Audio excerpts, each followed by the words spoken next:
Jeda. Hentikan. Oke guys, Halo. sama wartawan paling senior, jurnalis paling senior. Menyindir. Siapa namanya? Saya Gita Nila Markestri, jurnalis dari Kompas TV Jakarta. Yeay, ini nih yang biasa nongol di TV nih. Iya kan? Bener kan? Ya, dia pagi. Dia Untuk pagi. menambah semangat penonton. Ya Jam berapa biasanya nongol di TV?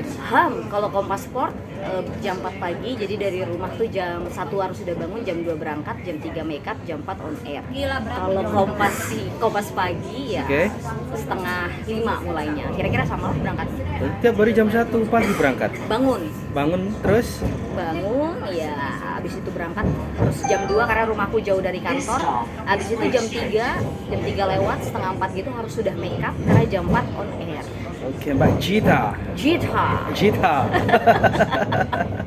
Pulang jam berapa berarti tiap hari? Pernah aku masuk subuh kayak gitu siaran dan harus ngurus program Kompas, harus sampai lolos tayang, lolos QC namanya quality Oke, control. iya. Itu aku dari dari kantor tuh bisa sampai jam 9 atau setengah 10 malam. Oke. Ya udah, jadi jam kerjanya panjang, nggak menentu gitu. Makanya kalau tidak mencintai dunia ini akan sulit menjalaninya. Iyalah. Asik. Karena persyaratan jadi jurnalis harus Ferry cinta Aquarista. dulu ya. Ferry Aquarista dan lainnya menambahkan cerita. Pusing kita Mas. Ringkasan. Pusing ya? Jendela bila navigasi. Oke. Kalau Mas Majid sendiri memulai hari gimana? Mulai hari dengan bangun pagi. Jam? Ya subuh lah. Oke. Subuh, setelah itu ya main HP. Sholat dulu bos. Gitu. Oh, Oke. berarti itu ya aktivitas sehari-hari ya.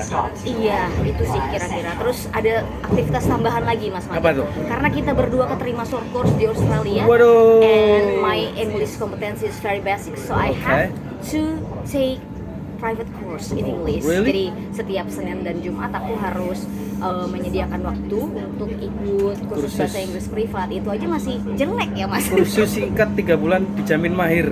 Ya, Gitu belum ya? akhir ternyata.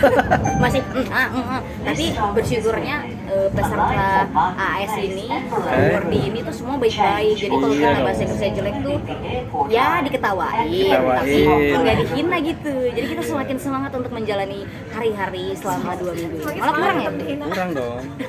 Terus kemana aja selama di Australia? Waktu di Brisbane, ke Queen's Plaza, terus sempat misa juga di sana gitu. Jadi komparasi lah situasi ketika misa di Jakarta, di rumah di Cimanggis dan di Brisbane. Di Sydney juga aku sempat ini ya bisa di Katedral Brisbane ya. Iya, dan yang di Pengalamannya Sydney gimana? Katedral. Pengalamannya bisa di luar negeri gimana? Gerejanya bagus banget Mas, Ya. gitu. Terus ada perbedaannya kalau di Brisbane itu ketika misa kami malam, Oke. jadinya orangnya sedikit. Tapi waktu di Sydney aku misanya sore bareng Mbak Hesi dan juga Yosi, itu umatnya banyak, full. Cuman pada saat habis misa kan biasanya kan kalau ke gereja baru gitu atau habis misa tuh kami berdoa dulu tuh Mas. Nah ini tuh ternyata nggak boleh lama-lama di dalam katedral itu. Jadi si petugasnya bilang sorry we are close dan kita disuruh pulang cepet-cepet dari katedral. Tapi ya it's okay, sempat doa juga kok. Apa nih perbedaan kehidupan di Brisbane sama Sydney? Kalau Brisbane itu lebih tenang, lebih Slow living ya? Slow living. Terus kalau di Brisbane itu udaranya kayak mirip-mirip Indonesia. Tapi pas kita ke Sydney berasa banget tuh Mas, dingin banget ya. Terus udah gitu lebih banyak orang di sini, lebih banyak ketemu orang Indonesia di Sydney. Terus Sydney lebih ramai ya, lebih cepet gitu kayaknya, waktunya berjalan lebih cepet. Kalau di Sydney kayaknya lebih slow living. Di sini ada die hard ya. Work hard, play hard. Ya enggak tuh. Dan kita selalu bersama-sama selama 2 minggu. Iya. Terus Mbak Gita nih, Apa? gimana pendapat Mbak Gita sebagai senior jurnalis memandang isu-isu disabilitas? Atau apakah pernah ini liputan tentang disabilitas?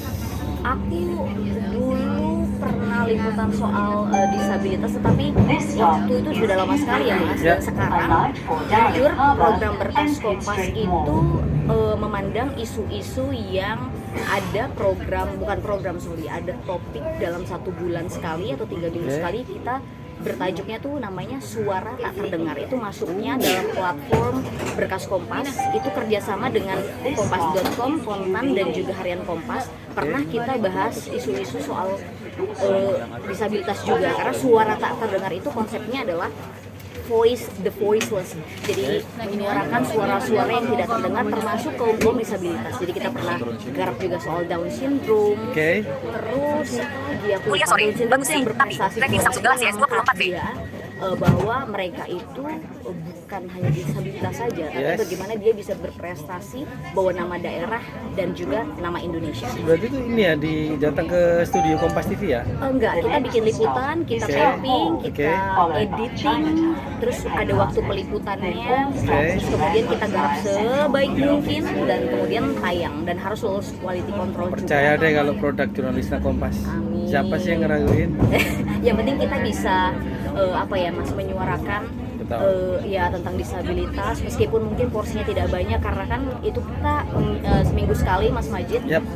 Jadi bergantian lah temanya. Kami juga angkat masyarakat adat, juga pernah Indigenous people ya. Indigenous people, pernah juga garap soal guru ngaji. Guru ngaji. Turun Mas Majid. Oke. Kita close karena sudah Utama, selesai. ringkasan.